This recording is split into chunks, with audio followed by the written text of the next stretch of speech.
নমস্কার বন্ধুরা, সবাইকে স্বাগত জানিয়ে আজকে আমি ভিডিও শুরু করছি। আজ আমি বানাবো পুঁই পাতার পুর ভরা নিরামিষ বড়া। তাই জন্য দেখুন বড় বড় পুঁই পাতা নিয়েছি, ভালো করে ধুয়ে নিয়েছি। আর এদিকে মশলা নিয়েছি কালো সাদা সরষা, পোস্ত আর পাকা লঙ্কা। প্রথমে আমি পাকা লঙ্কা, সরষা আর পোস্ত একসাথে বেটে নেব। পুরটা আমি বেটে নিয়ে চলে এসেছি। এবারে একটা আমি জায়গা নিয়ে নেব, জায়গার মধ্যে এই বাটা মশলাটা আমি দিয়ে দেবো। এবার এর মধ্যে দিব নারকেল কুচনো, দেব পরিমাণ মতো নুন, একটু হলুদ গুঁড়ো, অল্প একটু চিনি আর একটু কাঁচা সরষের তেল। ভালো করে মেখে নেব।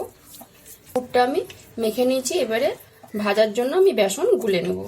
বেসন নিয়ে নিব,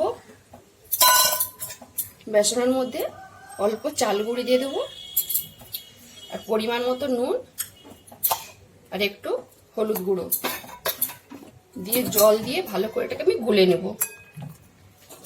এইভাবে গুলে নিতে হবে, খুব পাতলাও নয় আর খুব গাঢ়ও নয়। এই দেখতে নিয়েছি, ওই পুরটা আমি 1 চামচ দিয়ে দেব।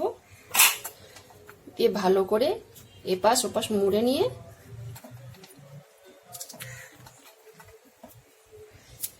বেসনে ভালো করে ডুবিয়ে আমি ভেজে নেব।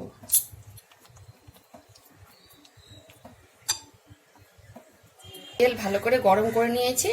এবারে আমি এক পাশটা দিয়ে দেব।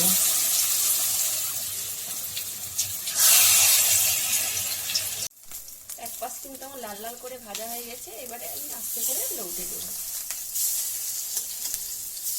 এভাবে আমি প্রত্যেকটা বড়া ভেজে তুলে নেব। লাল লাল করে ভেজে নিয়েছি দুপাশ, এবারে আমি তুলে নেব। বড়াগুলো সব ভেজে আমি জায়গাতে তুলে নিয়েছি। আর এই বড়াটা কিন্তু খেতে অসাধারণ লাগে। আর কিভাবে বানালাম দেখলেন তো বন্ধুরা। নিরামিষ পুঁই পাতার পুর ভরা বড়াটা, যদি রেসিপিটা ভালো লেগে থাকে তাহলে অবশ্যই একবার বাড়িতে বানিয়ে খাবেন আর আমাকে কমেন্টে জানাবেন। যেসব বন্ধুরা ইউটিউব চ্যানেল থেকে দেখছেন তারা সাবস্ক্রাইব করে দিবেন, যারা ফেসবুক থেকে দেখছেন তারা ফলো করে দিবেন। সবাই ভালো থাকুন, সুস্থ থাকুন।